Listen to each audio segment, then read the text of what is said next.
was struggling with my identity. I was struggling with who God was. I'd always known that there was a God, but I hadn't come to this real moment of He's here with me. It was a time when I realized, hey, I actually have to figure out what I'm gonna do instead of going to classes the entire time. And so then, I guess like during that time, I was just kind of out there because I didn't know what I was supposed to do with my life. Like I didn't know what it was that I wanted to do, that even God needed me to do. I was in high school whenever I realized that I knew who I wanted to be and I knew where I wanted to go, but that's not who I was being, and that's not where I was headed.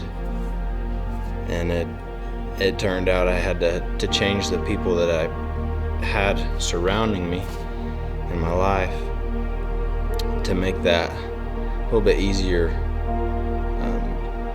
to reach that goal. I had never grown up in a church home. I was never brought up religious, but I had started going through some issues. And during this time, I ended up going to a youth group with some friends. And at that point, it really impacted my life because it changed it to where I understood what I was missing. My freshman year of high school at youth camp, and up until that point, I was an extremely shy individual. I didn't like to talk to people. I was embarrassed to talk to people. I was intimidated, and anyway, that's just how I lived. I didn't really have any friends, but I was pretty okay with that.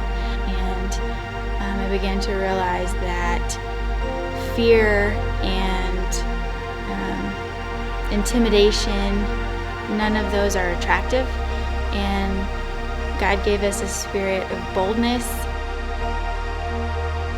I grew up in a Christian family. We went to church every Sunday, was in all the youth groups and everything like that, participated in everything. But at night, every time, if you ever read the series The Left Behind, that was like totally like scary book to me. I read all of the series and stuff, and it really freaked me out, mostly just because of the fact that I didn't know what being saved meant. The day I held my first child, and I realized that he had nothing to offer me, and I couldn't ask him for anything, and he was helpless. In that moment, I realized that God doesn't need me, and He still loves me.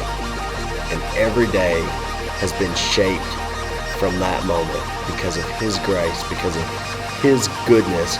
I realized that God loves me not because He needs me, but because of who I am.